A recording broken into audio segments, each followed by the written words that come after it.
हरे कृष्णा। सब भक्तों का स्वागत है आज के भागवत कथा में। आज हम श्रवण करेंगे कि क्या कोई व्यक्ति इसी संसार में इसी शरीर के साथ स्वर्ग जा सकता है, और हरिश्चंद्र की भी कथा को श्रवण करेंगे। मांधाता जो पृथ्वी के सम्राट थे, चक्रवर्ती राजा थे, मथुरा में इनकी राजधानी थी। सुखदेव गोस्वामी कहते हैं कि इन्हीं मांधाता के राजा के ज्येष्ठ पुत्र हुए अम्बरीश। इस प्रकार पहले ही कहा गया है। उस अम्बरीश को उनके पितामह यानी मांधाता के पिता युवनाश्व ने अपने पुत्र के रूप में स्वीकार कर लिया था। उसका पुत्र यौवनाश्व हुआ। इसी के कारण उनके पुत्र का नाम यौवनाश्व रखा गया, और यौवनाश्व का पुत्र हरित हुआ।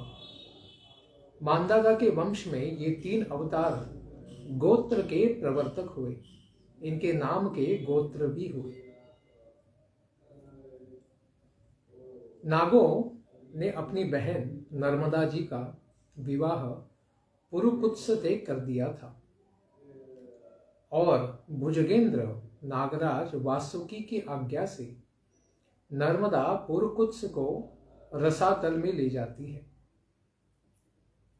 और वहां पर यह राजा भगवान विष्णु की दिव्य शक्ति के साथ युक्त होकर वहां पर जो मारने योग्य गंधर्वों के जैसे नाग थे, इच्छाधारी नाग थे, उन सब गंधर्वों को वे मार देते हैं।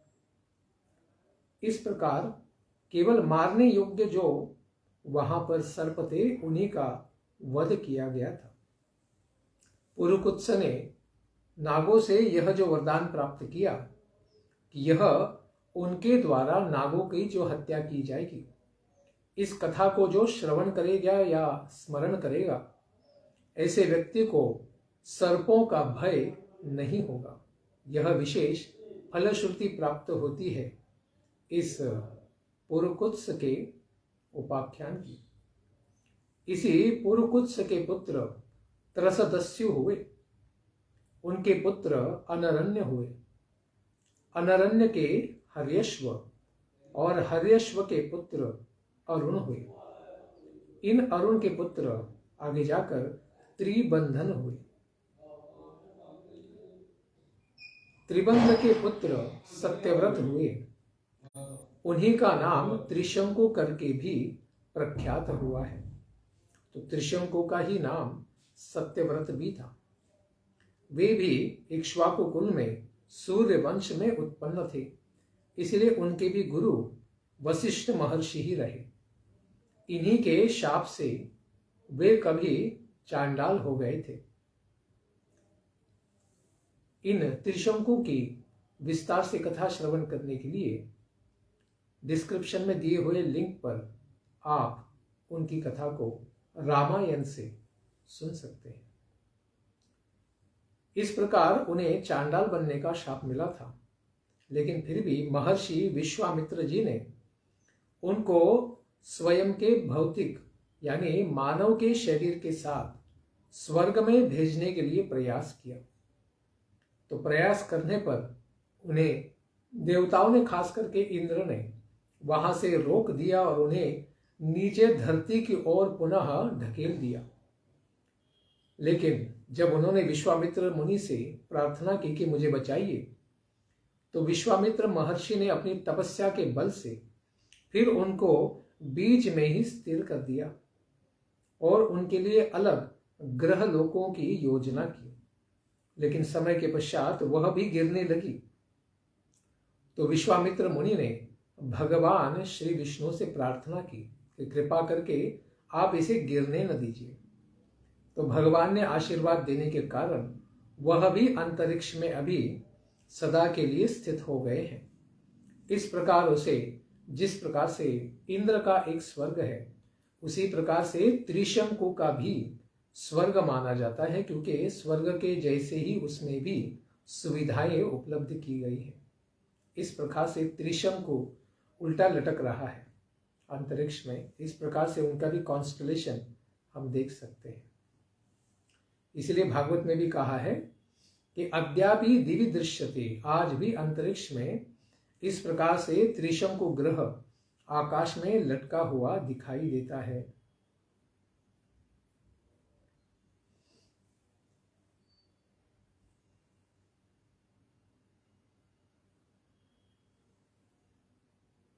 तो त्रिशंकु यह काल के प्रभाव में प्रकट होने वाले 3 दोष हैं। ये 3 दोष या त्रिशंकु क्या है?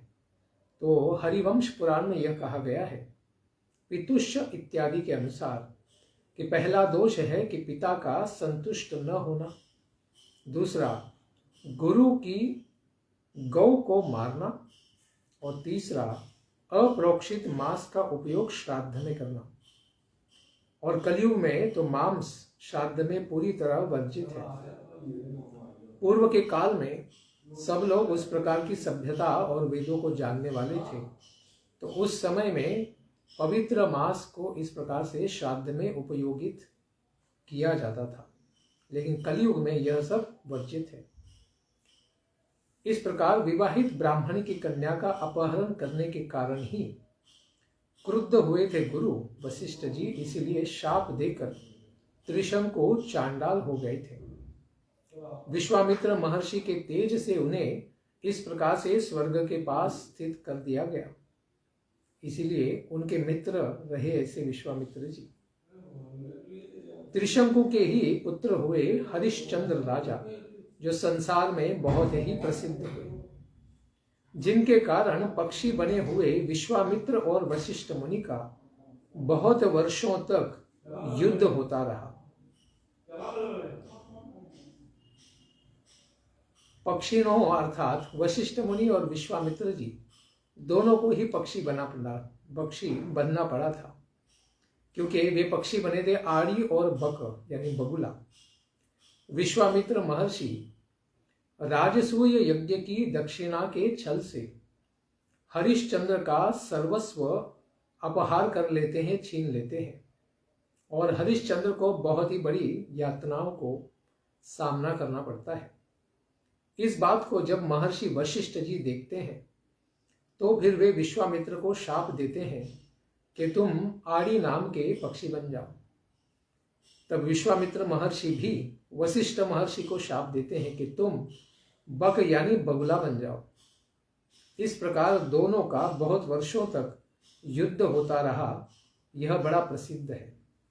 इनके युद्ध का भी प्रसंग विस्तार से रामायण से श्रवण करने के लिए नीचे विवरण में डिस्क्रिप्शन में दिए हुए लिंक से आप श्रवण कर सकते हैं। निसंतान ऐसे हरिश्चंद्र बड़े उदास रहते थे, क्योंकि उनके कोई संतान थी नहीं। वे नारद जी के उपदेश से वरुण देवता की शरणागति स्वीकार करते हैं और कहते हैं कि हे प्रभु, कृपा करके हमारे यहाँ कोई पुत्र उत्पन्न हो जाए।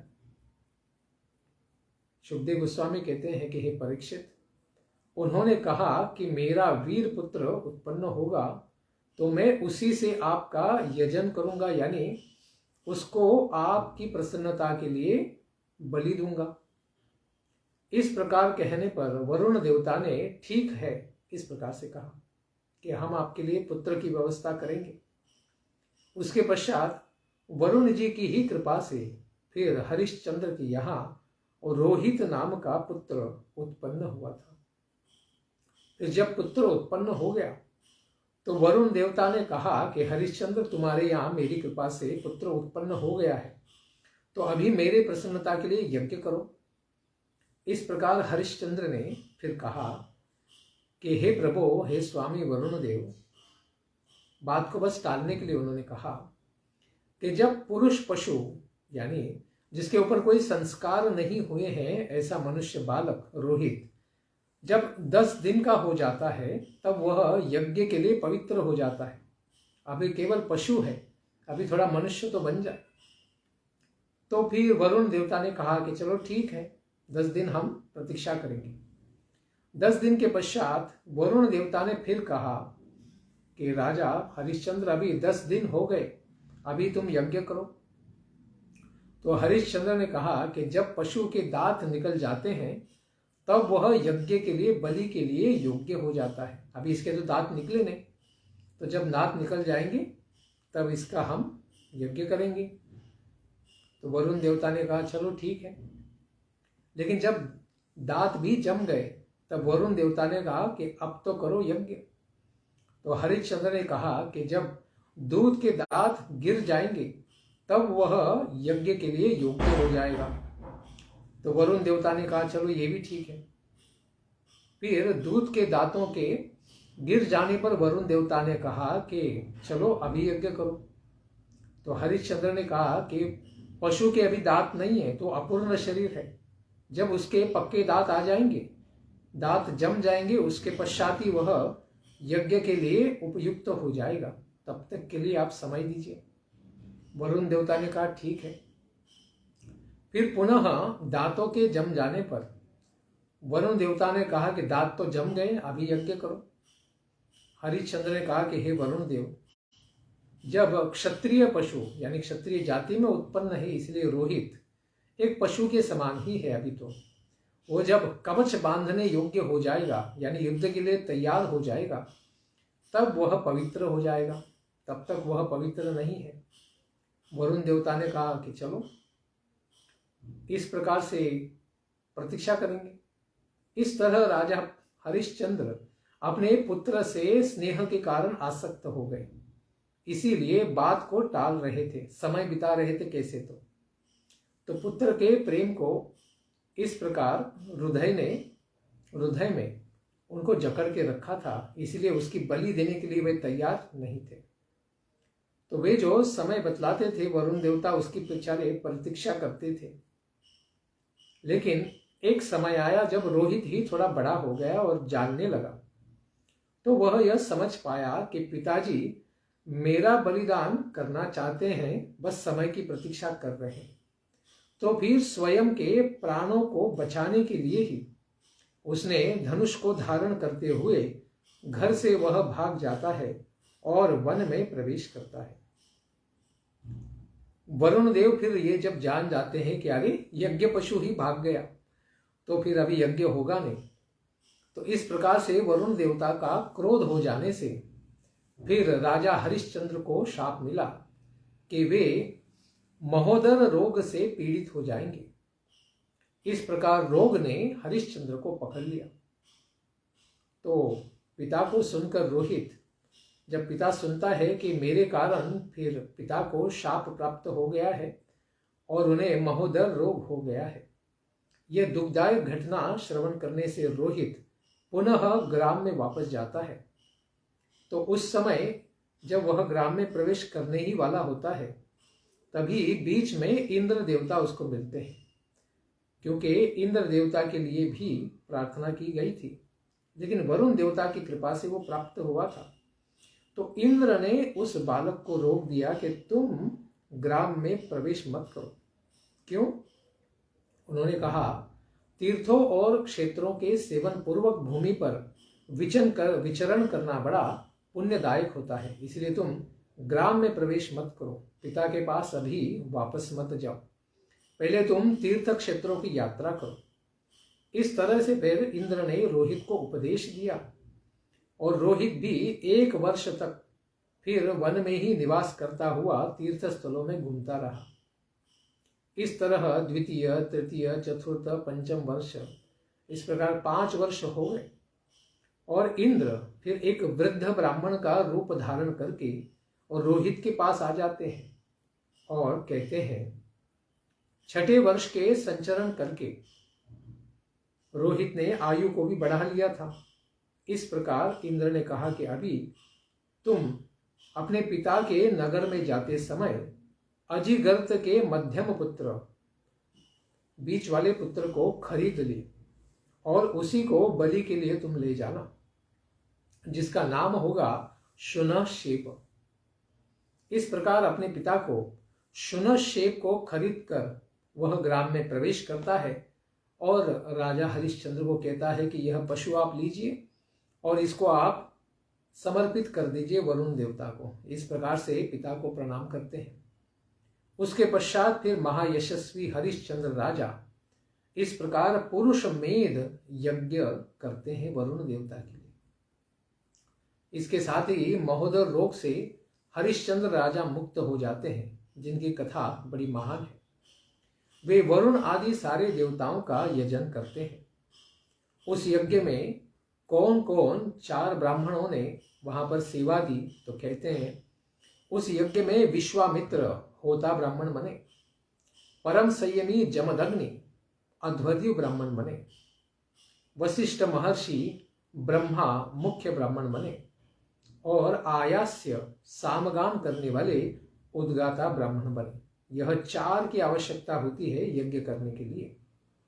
होता, अध्वर्यु, ब्रह्मा और उद्गाता। तो इस प्रकार से महान महर्षियों ने उस यज्ञ में भाग लिया। तो हरिश्चंद्र पर बड़ा प्रसन्न होकर इंद्र भगवान ने हरिश्चंद्र को सोने का रथ भेंट दिया। शुनशेप जिसका वहां पर बलि देना था, इसका भी महात्म्य आगे जाकर वर्णन किया जाएगा। राजा हरिश्चंद्र को अपनी पत्नी के साथ सत्य में अत्यंत सुदृढ़ देखकर फिर बड़े प्रसन्न हुए महर्षि विश्वामित्र। उन्होंने उस ज्ञान का फिर उनको उपदेश दिया जिसका कभी भी नाश नहीं होता है। उसके अनुसार राजा हरिश्चंद्र ने मन को पृथ्वी में, पृथ्वी को जल में, जल को तेज में, तेज को वायु में, वायु को आकाश में और आकाश को अहंकार में यानी कॉस्मिक कॉन्शियसनेस में लीन कर दिया उस ज्ञान की प्रक्रिया के द्वारा, और अहंकार को महत्त्व में लीन करके उसमें ज्ञान कला का ध्यान करते हुए अपने हृदय में स्थित सारे अज्ञान को भस्म कर दिया, वही जो हमारे लिए पुनर्जन्म का कारण है। इसके पश्चात निर्वाण सुख की अनुभूति से उस दिव्य ज्ञान यानी परमात्मा चेतना और ध्यान की कला का भी परित्याग करके, जिसको न तो बतलाया ही जा सकता है और न जिसके विषय में किसी प्रकार का अनुमान ही किया जा सकता है, ऐसे परम गति को अपने दिव्य स्वरूप में, वह मुक्ति की अवस्था में राजा हरिश्चंद्र समाहित हो गए। उन्होंने इस संसार के सारे दुखों और कष्टों को पार कर दिया।